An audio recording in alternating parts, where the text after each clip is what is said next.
Ana de las Tejas Verdes, por L. M. Montgomery. Ana es una niña de 11 años, pelirroja, pecosa y muy traviesa. Es huérfana desde los 3 años y por error termina como hija adoptiva de los hermanos Matthew y Marilla Cubert en la granja de Tejas Verdes. Ellos esperaban un muchacho alto y fornido, pero en su lugar apareció Ana. A pesar de la inicial oposición de Marilla, Ana consigue convencerlos de que no la devuelvan al orfanato. La niña se integra rápidamente en el nuevo hogar y al cabo de poco tiempo ya nadie en la isla del príncipe puede imaginarse la vida sin Ana. Capítulo 1. La señora Rachel Lynde se lleva una sorpresa. La señora Rachel Lynde vivía donde el camino real de Avonlea baja a un pequeño valle orlado de alisos y zarcillos y cruzado por un arroyo que nace en los bosques de la vieja posesión de los Cubert. El arroyo tenía reputación de ser torrencial e intrincado en su curso superior entre los bosques con secretos y oscuros remansos y cascadas, pero al llegar a Lynde's Hollow era una pequeña comente, tranquila y bien educada, pues ni siquiera un arroyo podría pasar frente a la puerta de la señora Rachel Lynde sin el debido respeto por la decencia y el decoro. Probablemente se daba cuenta de que la señora Rachel estaría sentada junto a su ventana observando con ojo avisor a todo el que pasaba, de arroyos y niños arriba, y si llegaba a reparar en algo extraño o fuera de lugar, no descansaría hasta descubrir el cómo y el por qué. Existe mucha gente, tanto en Avonlea como fuera de allí, que puede meterse en la vida de los demás a costa del descuido de la propia, pero la señora Rachel Lynde era una de esas personas mañosas que son capaces de vigilar al unísono los asuntos propios y los ajenos. Ama de casa notable, su trabajo estaba siempre hecho bien, dirigía el círculo de costura, ayudaba en la escuela dominical y era el más fuerte puntal de la sociedad de ayuda de la iglesia y de auxilio a las misiones en el exterior. Y a pesar de todo eso, la señora Rachel hallaba tiempo abundante para sentarse horas enteras junto a la ventana de su cocina, tejiendo colchas de algodón retorcido.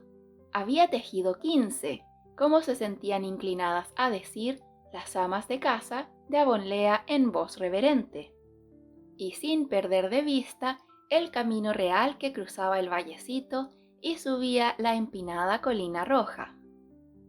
Debido a que Avonlea ocupaba una pequeña península triangular que entraba en el Golfo de St. Lawrence, con agua a ambos lados, todo el que entraba o salía de allí debía tomar el camino de la colina y así pasar bajo el ojo atento de la señora Rachel.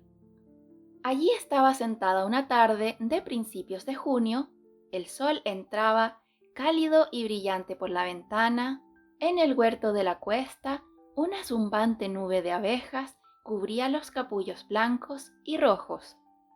Thomas Lynde, un dócil hombrecillo a quien los habitantes de Avonlea llamaban el marido de Rachel Lynde, plantaba las semillas de nabo tardío en los campos situados más allá del establo. Y Matthew Cubert debía haber estado plantando las suyas en el gran campo rojo del arroyo cerca de Tejas Verdes.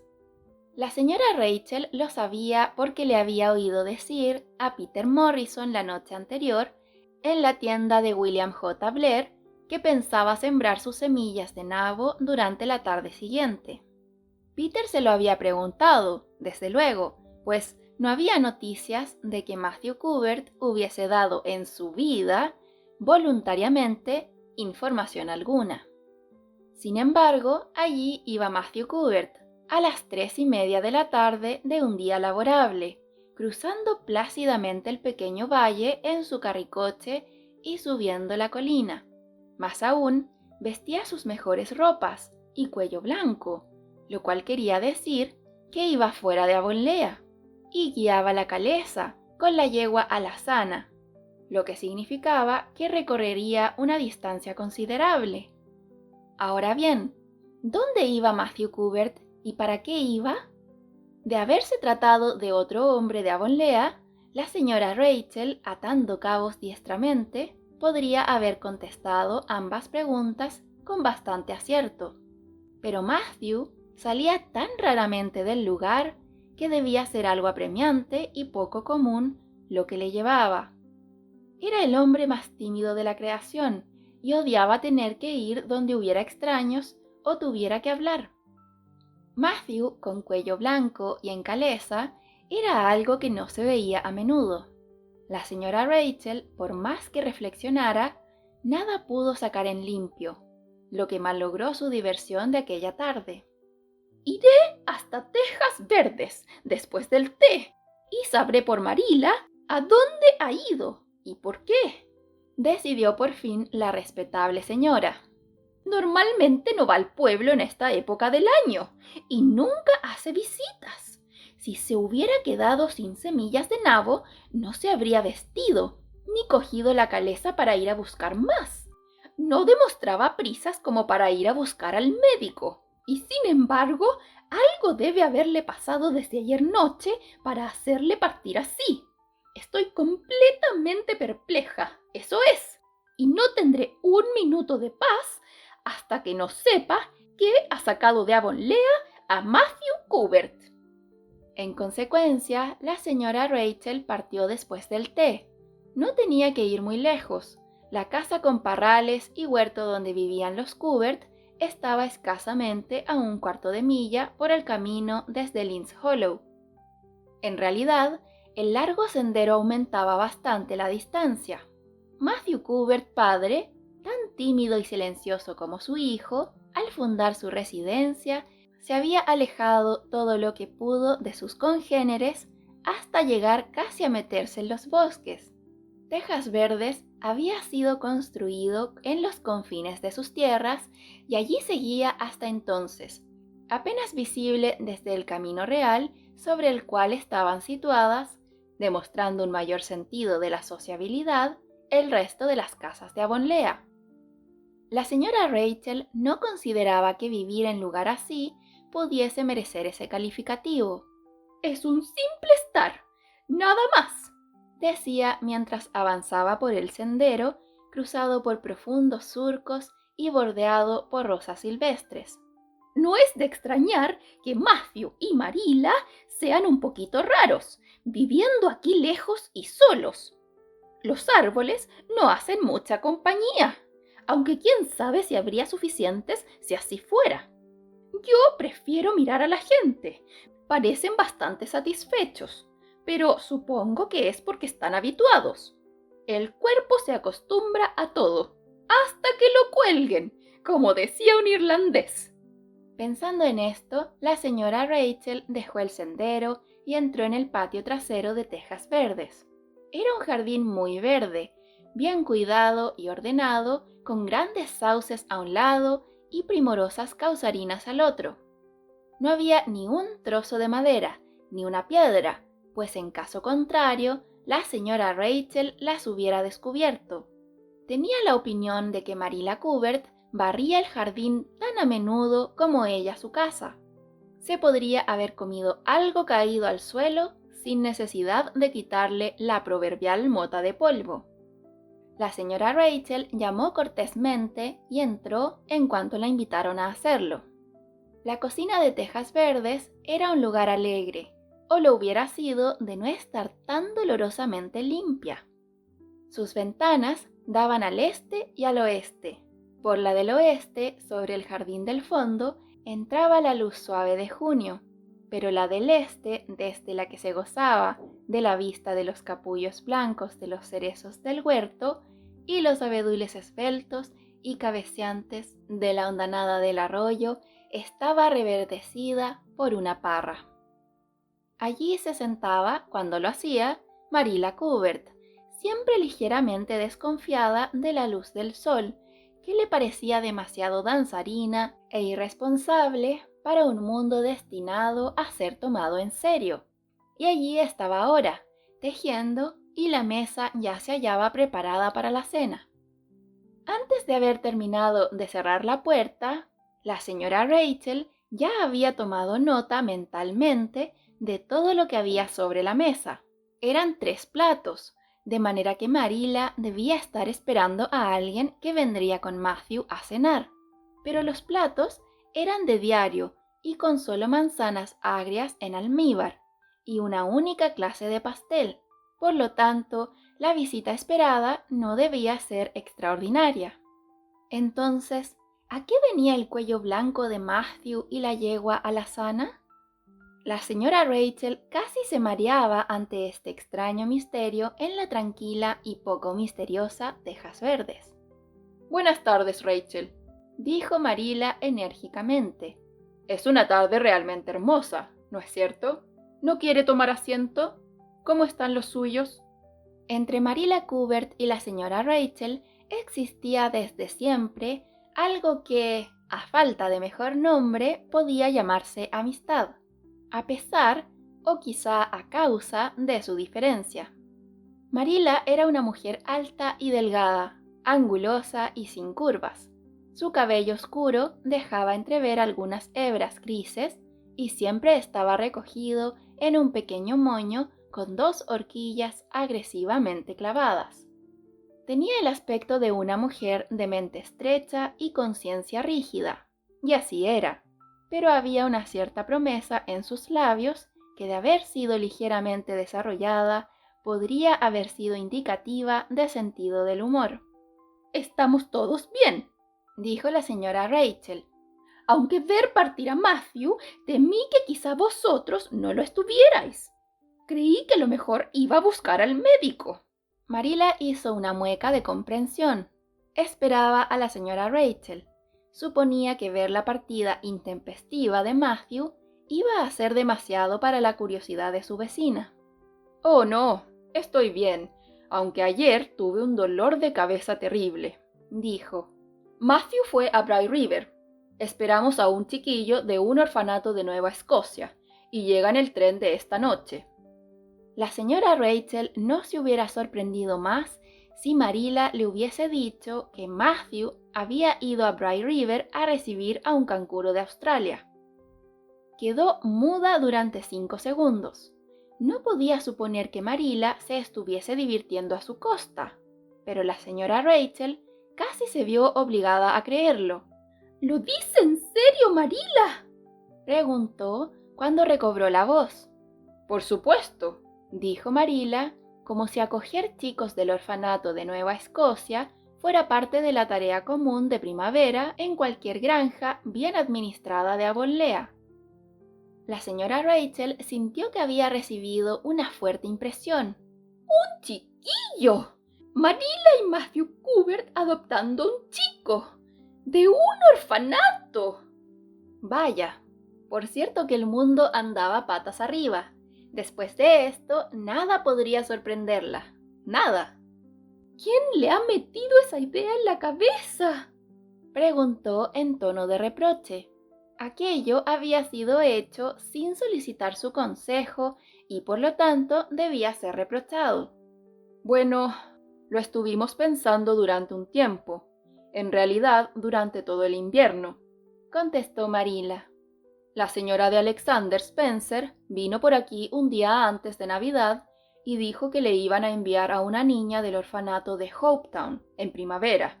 Su prima vive allí y la señora Spencer la ha visitado y sabe cómo funciona. De manera que Matthew y yo hemos estado hablando sobre esto desde entonces. Pensamos acoger un chico. Matthew está entrado en años. Tiene 60, ¿sabe usted? Y ya no es tan activo como antes. Su corazón le molesta bastante. Y ya sabe lo difícil que es encontrar buenos trabajadores. No se puede obtener nada aparte de esos estúpidos muchachos franceses a medio desarrollar, y en cuanto se ha conseguido que uno de ellos se acostumbre a nuestra manera de ser y se le ha enseñado algo, parte hacia las fábricas de conservas de langostas o hacia los Estados Unidos. Al principio, Matthew pensó en un muchacho de Inglaterra, pero le dije directamente que no. Puede que estén muy bien, no digo que no, pero no quiero vagabundos londinenses, le dije. Tráeme por lo menos un nativo de estos lugares. Habría un riesgo, no importa a quién consigamos, pero me sentiré más tranquila y dormiré mejor si conseguimos a un canadiense. De manera que al fin decidimos pedir a la señora Spencer que nos eligiera a uno cuando fuera a buscar a su niña. La semana pasada supimos que iría y le mandamos decir por los parientes de Richard Spencer en Carmody que nos trajera un muchacho inteligente y bien parecido de unos 10 u 11 años. Decidimos que esa sería la mejor edad, lo suficientemente mayor como para que preste ayuda en las tareas domésticas y lo suficientemente pequeño como para que se le pueda enseñar en la debida forma. Pensamos darle un buen hogar y educación. Hoy, el cartero trajo de la estación un telegrama de la señora de Alexander Spencer, diciendo que venía esta tarde en el tren de las 5:30. De manera que Matthew fue a Bright River a buscarlo. La señora Spencer lo dejaría en la estación. Ella va a White Sands. La señora Rachel se preciaba de decir siempre lo que pensaba. Procedió a hacerlo ahora, habiendo ajustado su actitud mental ante estas noticias sorprendentes. Bien, Marilla, le diré claramente que pienso que está cometiendo un terrible error. Una cosa arriesgada, eso es. No sabe usted lo que recibe. Trae a su casa y a su hogar a un niño extraño y no sabe nada sobre él, ni qué carácter tiene, ni qué padre tuvo, ni qué clase de persona resultará. Fíjese que solo la semana pasada leí en el periódico que una pareja del oeste de la isla había adoptado a un niño de un orfanato, y este pegó fuego a la casa la primera noche, adrede, Marila, y casi los convirtió en cenizas cuando dormían. Y sé de otro caso, de un muchacho adoptivo que acostumbraba a sorber huevos. No pudieron conseguir que dejara de hacerlo. Si me hubieran pedido consejos sobre el asunto, les habría dicho que hicieran el favor de no pensar en tal cosa. Eso es. Este consuelo de Job no pareció ni alarmar ni ofender a Marilla, que siguió tejiendo tranquilamente. No niego que hay algo de verdad en lo que dice Rachel. Yo misma he tenido algunos escrúpulos de conciencia, pero Matthew estaba firmemente decidido, de manera que cedí. Es tan raro que Matthew se empecine en algo, que cuando lo hace, siempre siento que es mi deber ceder. Y en lo que se refiere al riesgo, lo hay en casi todo lo que uno hace en este mundo. Hay riesgos en los niños propios, si llega el caso. No siempre resultan buenos. Y además, Nueva Escocia está cerca de la isla. No es como si viniera de Inglaterra o de los Estados Unidos. No puede ser muy distinto de nosotros. Bueno, espero que resulte bueno, dijo la señora Rachel con un tono que indicaba claramente sus dudas. Pero no diga que no la previne si quema tejas verdes o echa estricina en el pozo. Supe de un caso en Nueva Brunswick donde uno del orfanato hizo eso. Y toda la familia murió presa de horribles sufrimientos. Solo que en ese caso era una niña. Bueno, no tendremos una niña, dijo Marilla, como si el envenenar los pozos fuera una tarea femenina y no hubiera nada que temer a ese respecto en el caso de un muchacho. Ni soñaría en traer a una niña para criarla. Me sorprende que la señora de Alexander Spencer lo haga, pero ella no dudaría en adoptar todo el orfanato si se lo propusiera. A la señora Rachel le hubiera gustado quedarse hasta que Matthew volviera a casa con su huérfano importado, pero reflexionando que pasarían 2 buenas horas hasta que llegara, decidió ir a lo de Robert Bell y contarle la novedad. Por cierto que causaría una primerísima sensación, y a la señora Rachel le gustaba enormemente provocarlas. De manera que partió, para tranquilidad de Marilla, pues ésta sentía revivir sus dudas y temores bajo la influencia del pesimismo de la señora Rachel. «¡Por todos los santos del cielo!», exclamó la señora Rachel cuando estuvo a salvo en el sendero. «Parece como si estuviera soñando. Lo siento por ese joven y no me equivoco. Matthew y Marilla no saben nada de niños y esperan que él sea más inteligente y juicioso que su abuelo, si es que alguna vez lo tuvo, cosa que es dudosa. Es espantoso imaginar a un niño en tejas verdes. Nunca hubo uno allí, pues Matthew y Marilla ya eran mayores cuando se construyó la casa nueva. Si es que alguna vez fueron niños, cosa que es difícil de creer cuando se los mira. No quisiera por nada hallarme en el lugar del huérfano. Lo compadezco, así es.